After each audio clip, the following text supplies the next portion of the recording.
Sau khi đã thử qua hết 4 nhà hàng buffet hải sản thuộc phân khúc 500.000 tại Sài Gòn là Củ Vân Long, Poseidon, Dimaris và Nerona, mình đã có khá nhiều trải nghiệm khác nhau về những món ăn và dịch vụ của mỗi nơi.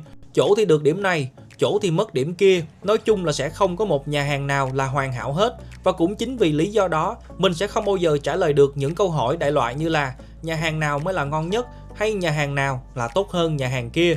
Mà hôm nay mình làm clip này chủ yếu là để hỗ trợ cho những ai chưa đi hoặc là còn đang băn khoăn về những lựa chọn sao cho nó hợp lý với từng nhu cầu thì có thể tham khảo thêm video của mình ha.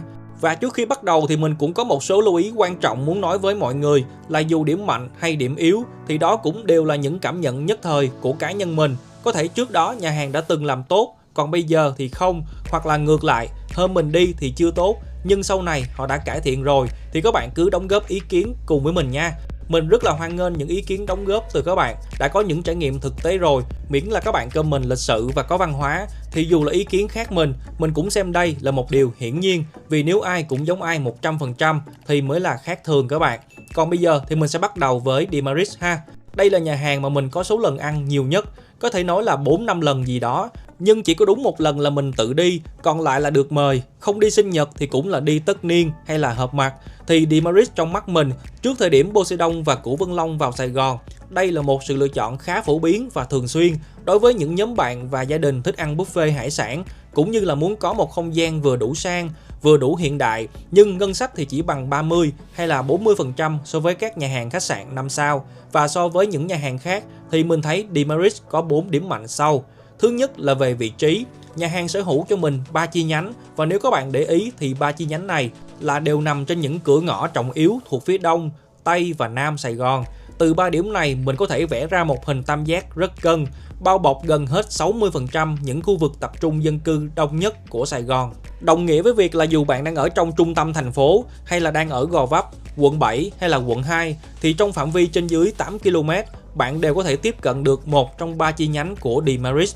Điểm mạnh thứ hai là về diện tích lẫn không gian. Tới thời điểm hiện tại thì Dimaris vẫn là một trong những nhà hàng buffet có diện tích rộng nhất, chỗ ngồi thoải mái nhất mà mình từng đi. Thiết kế họ làm cũng rất là tinh gọn, trẻ trung và hợp thời. Mình đi đông người cũng được, mà đi 2 người thì nhà hàng đều có những chỗ ngồi phù hợp, đảm bảo được tính riêng tư và bàn ghế cũng như là quầy line ở đây được bố trí rất là thông thoáng.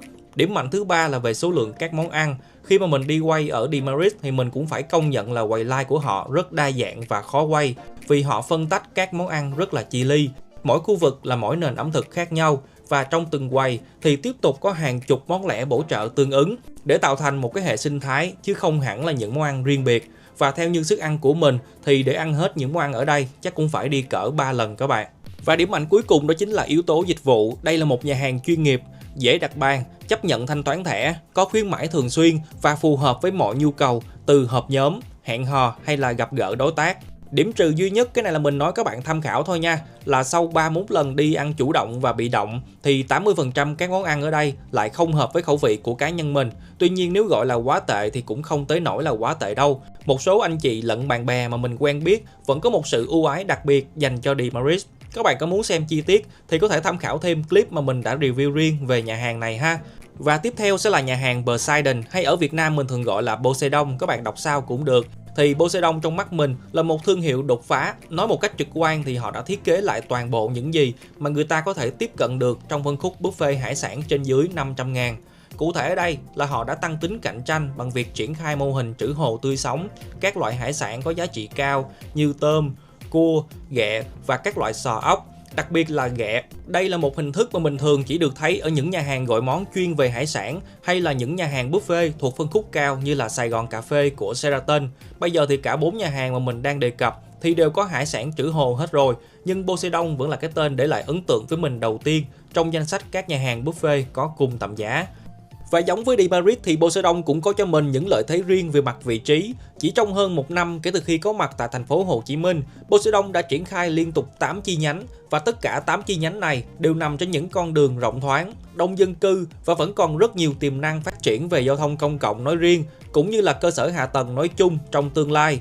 Nếu như Dimaris đang là nhà hàng có vị trí tốt ở các khu vực đã phát triển, thì Poseidon họ thậm chí còn đang đầu tư vào những khu vực mới nổi của Sài Gòn. Nên việc lựa chọn Poseidon thì bạn sẽ có rất nhiều chi nhánh phù hợp với vị trí xuất phát của mình. Tuy nhiên đó chỉ mới là điểm mạnh thứ nhì. Điểm mạnh nhất của Poseidon theo như cá nhân mình trải nghiệm ở chi nhánh Gò Vấp đó chính là chất lượng hải sản các bạn. Cua ghẹ đều rất tươi, độ đầy thịt gần như là tuyệt đối và các loại sò ốc size cũng khá to. Có thể nói hải sản ở Poseidon được tuyển chọn vô cùng chất lượng, hầu hết đều là loại 1 và giá vé của nhà hàng cũng có phần dễ chịu hơn so với Củ Vân Long hay Dimaris. Chưa kể là ở đây bạn còn có thể ăn thêm lẩu nướng tại bàn.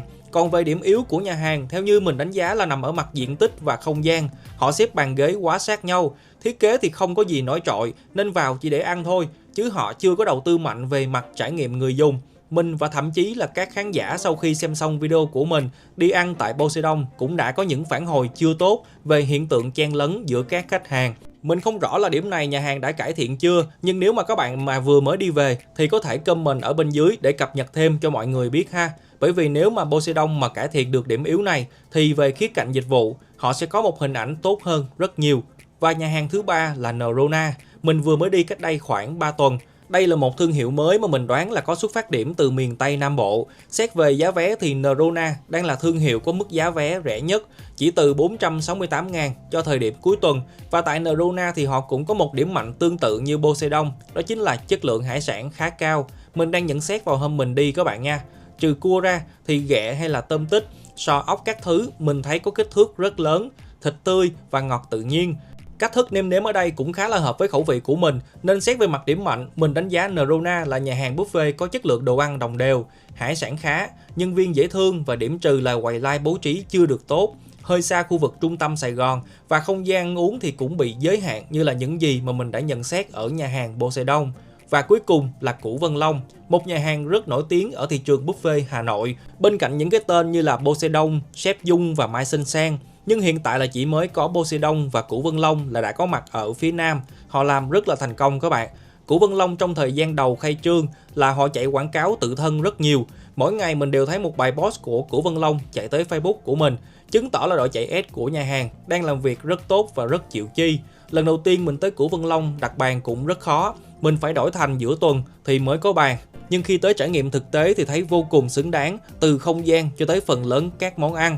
Nếu như mình đã từng khen Dimaris có không gian đẹp và hiện đại, thì Củ Vân Long đem đến cho mình một sự ấm cúng và cổ điển thông qua phong cách kiến trúc Đông Dương. Với mức giá vé có thể nói là thuộc hàng cao nhất, hải sản cũng không phải là chất lượng nhất và số lượng chi nhánh của nhà hàng tại Sài Gòn cũng chỉ mới có 2 chi nhánh thôi. Nhưng Củ Vân Long ở mỗi phương diện họ đều có sự chỉnh chu nhất định. Lấy ví dụ như là các đội tuyển bóng đá tại World Cup thì Củ Vân Long họ tựa như là đội Đức năm 2014 vậy các bạn. Đội hình không hề có yếu tố siêu sao nhưng đều đá chắc.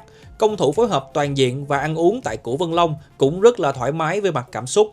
Không chỉ vào để ăn mà còn có thể gọi là thưởng thức. Một điểm đáng khen nữa ở Củ Vân Long là họ đã từng lưu ý với các khách hàng của mình trên fanpage về hiện tượng cua ghẹ ngày rằm. Mình đánh giá đây là một hành động rất khôn ngoan. Thực ra không chỉ là ăn hải sản không đâu. Nếu các bạn đã từng đi chơi biển mà gặp các vựa hải sản, nhà hàng có kinh nghiệm, họ cũng sẽ cảnh báo trước, khuyến mãi hoặc thậm chí là không nhập hàng cua ghẹ vào những ngày rằm để bảo toàn uy tín.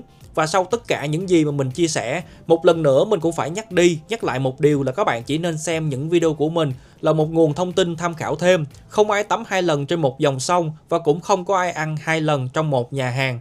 Con ghẹ bạn ăn hôm nay khác với con ghẹ bạn ăn hôm qua và chắc chắn là nó cũng không phải là con ghẹ sẽ được phục vụ ở ngày mai. Nên việc các bạn tin tưởng 100% vào đánh giá của ai đó là điều không nên, vì chúng ta khác nhau về mọi thứ. Mình làm video review là để quý khán giả có thêm một góc nhìn, chứ không phải là sự định hướng hay thiên kiến chủ quan về một món ăn hay bất cứ nhà hàng nào. Và cảm ơn các bạn đã xem hết video. Nếu thấy nội dung mình làm hay và hữu ích, hãy bấm like và subscribe kênh để luôn nhận được nhiều nội dung mới từ mình. Thân chào và hẹn gặp lại.